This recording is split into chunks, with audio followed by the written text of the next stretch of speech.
Hello বন্ধুরা, কেমন আছো? অনেকদিন পর চ্যানেলে আবার নতুন একটা ভিডিও। আসলে আমাদেরও নতুনভাবে পথ চলা শুরু। এই যে একটা নতুন ব্যবসা শুরু করেছি, তারই মালপত্র নিতে এসেছিলাম। প্রথমে এসেছিলাম প্যাকিং বক্সের এখানে, যেখানে প্যাকিং বক্স আমরা নিতে পারবো। তারপরে বাড়ি এসে আমরা আবার মালপত্র কিছু সর্টিং করা শুরু করলাম। হ্যাঁ, আমাদের আর্টিফিশিয়াল প্ল্যান্টের এবং ফ্লাওয়ারের বিজনেস, যেটা আমরা শুরু করেছি অনলাইনে, অফলাইনেও পাওয়া যাচ্ছে।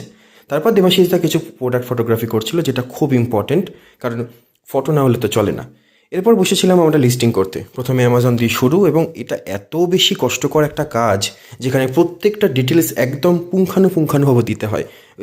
তারপরে আরও কিছু অ্যাডিশনাল ডিটেলস অ্যাড করতে হলো, কারণ যত বেশি ডিটেলস থাকবে তত সেটার ভিউ বাড়বে, সেটার রিচ বাড়বে। এরকমভাবেই আমরা সারা সকাল এভাবেই কাটাচ্ছিলাম, এবং ফাইনালি এই যে আমাদের লিস্টিং কমপ্লিট হয়ে গেল। দাঁড়াও, তোমাদের দেখাই কেমন হয়েছে। এই হচ্ছে আমাদের প্রথম প্রোডাক্ট। দেখা হচ্ছে পরের ভিডিওতে।